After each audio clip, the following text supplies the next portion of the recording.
So I got a 2012 F150 4x4. Had an issue recently where the vacuum line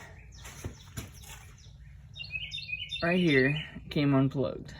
Let's go into the locker right there. Vacuum line came off. I found out what the issue was and I plugged it back in, but the issue was still there. I don't know if I damaged something in the process or whatever, but so what it was, I was doing about 70 on the interstate and it sounded like just something fell off the truck and was dragging underneath it, and I felt a slight pull to the left because it was the left one trying to engage, and figured out that it was that hub trying to lock in.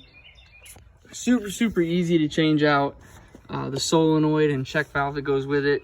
This is the whole shebang right here. Usually you buy this little black piece by itself, and then a little check valve with the hose comes separate. Cost me all of $78.94 at the Ford dealership. Those are the part numbers right there.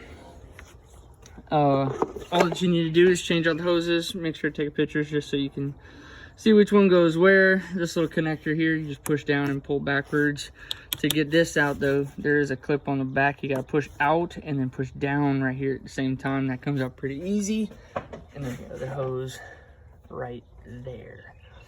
Some of the other guys had, when they get vacuum issues like this, the vacuum lines that actually go down and past your exhaust manifolds right here on the sides.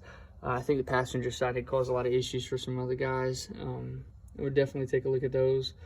But my issue is intermittent. Doesn't always have to be intermittent. So when I would drive, it seemed to be related to when I would hit the gas and I'd hear a noise that would go crazy. At first I thought it was a ball joint because it was when I hit the gas and turn, the issue came out. But watch out, strip those gears out. It'd be a problem, it'd be a lot more expensive. Try to catch it early.